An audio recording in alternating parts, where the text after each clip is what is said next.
Hello, hello, hello. Welcome, everybody. Hopefully my voice is good. There we go.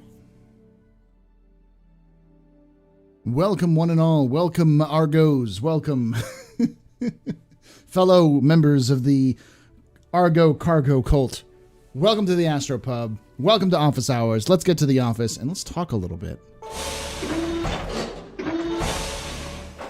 Hello, welcome to a freshly haircutted Paul Shelley. I need to shave again, but I got tired of having a mop on my head. My name is Paul Berserker01 Batman Shelley, your humble host and space bartender at the Astropub, your professor at Galactic Historian, and your moderator at the Captain's Table, bringing you, office hours. So this is a AMA stream where I stream it on Twitch and YouTube at the same time. If you're watching this on YouTube, follow us on Twitch, twitch.tv/theastropub. We're live Thursdays, Fridays, Saturdays, and Sundays.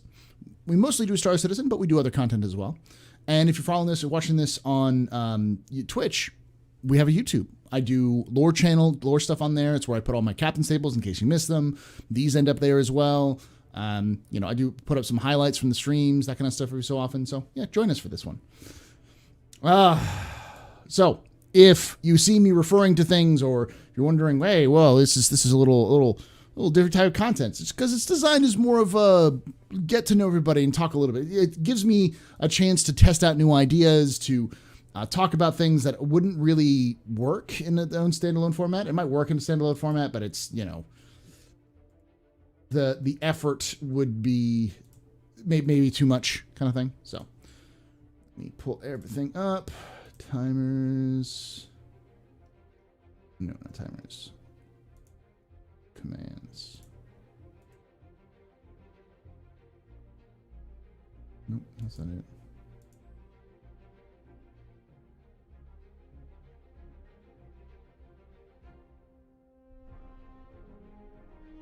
There we go. There's a retweet. Spread the love, you get a chance to. All right, welcome to those on YouTube. Well, why is that not? There we go. Now I can see. No, I can't see. What the heck? Hold on, YouTube's being weird.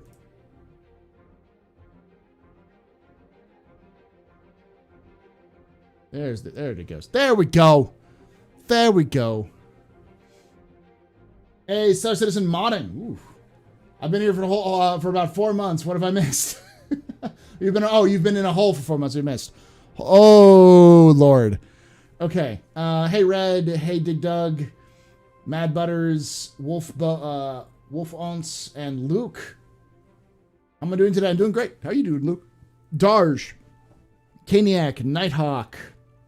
Yakawa. Who else we got? UB Montreal Legion. Trouble Magnet. BSNT, Darj, Kaniak, thank you so much for that. 7 months upgraded at tier 3. Or 7 months there at tier 3, Kaniak. That's amazing. Trouble Magnet, thank you so much for that tier 1 at 57 months. Argo Cult, best cult. Yes, we are the Argo Cargo Cult. MSRC2, Argo for the win. Hey, Merrick. Thank you, Citizen Game. Gene, Starwind. Bring them caster shells to this. We need it. BSNT, of course. Dr. Earl Grey. Rolo, how you doing? Gate Shark. Call me Ike. Trouble Magnet. Oh, I haven't done anything, my Ike. I haven't even said all the stuff I'm supposed to. I have been falling behind. Work has been eating my ass. So yeah, I'll get some of those things out here shortly. Those updates. Let's see. Did I make it on time? What did I miss? We just started, so you're good. You got the day off? Nice. Congratulations, Luke. It's awesome. Been loving your lore as of late, Paul. Thank you, Wolf. I want to get back into doing some of the lore videos. I've taken a break from it just because work has always been weird. I'm also trying to revamp how I do lore. I've been looking at other lore videos and lore content from other communities. And I think what I'm going to do is I'm not going to do so much informative stuff as I'm going to tie informative stuff in with analysis. So